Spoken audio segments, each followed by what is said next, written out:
So let's get into CJ Henderson. That's going to be the monologue here at the start before we get into your voicemail. So the Jacksonville Jaguars are supposedly making him available. He was the former 9th overall pick from last year in the 2020 draft class, and he only played in 8 games last year.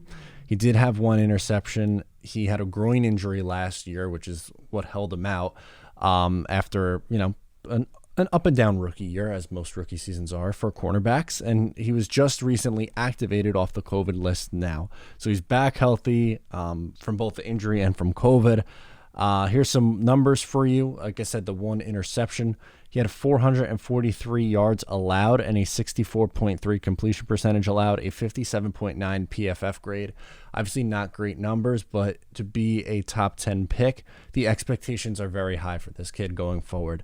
Again, I don't know if he is someone who is going to necessarily develop into a number 1 corner. Based off his first year, it was, again, a little bit up and down. Granted, he's still young. He still has a way to go. I don't think the Jacksonville Jaguars should be giving up on him. But let's just talk through this process. 1, should the New York Jets trade for him? And number 2, if they were, what would a package look like? Now, I'm not giving up a first-round pick for CJ Henderson. I know the Jets have 2, and all due respect to Henderson, I don't think his value is the same for what it just was. And I know the Jets have 2, so they could potentially send the Seattle one over. If I were to trade for Henderson, I would prefer it to be the Carolina Panthers' 2nd-round pick. Then I would feel a little bit more comfortable, especially if he, continues to develop. A 2nd-round pick, sure. I saw a trade package online. It was like a 2nd, a 4th, and Mims. No, we're not doing that. You're not giving up on a 2nd-round rookie.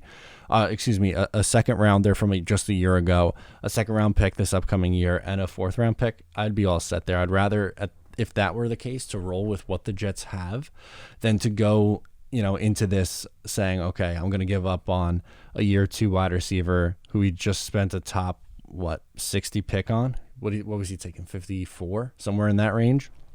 And a 2nd this year and a 4th as well. I think, like I said, if it was just a singular 2nd, I would think about it, but I am absolutely not giving up a 1st-round pick for Henderson.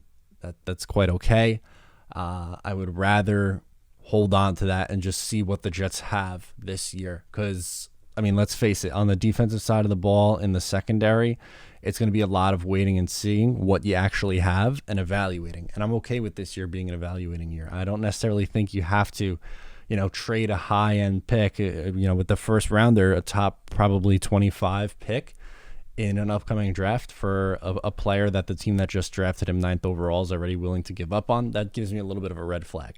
Again, if you want to take a flyer on him for a 2nd, that's a completely different story. The value of a 1st-round pick and the value of a 2nd-round pick isn't nearly the same.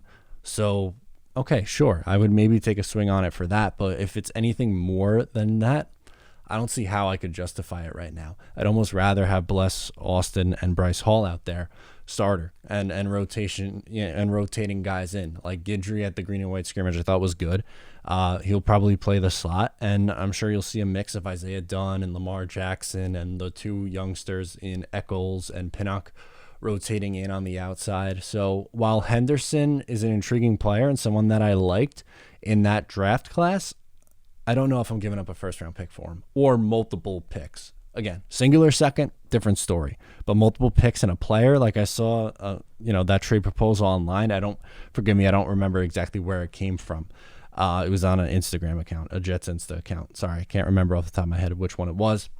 But the point remains the same. It's not a player the Jets desperately need, but weird things happening in Jacksonville. I don't like the direction of that team. I love the quarterback, but I don't love the hire of Urban Meyer, and I think there's been some questionable roster decisions since then.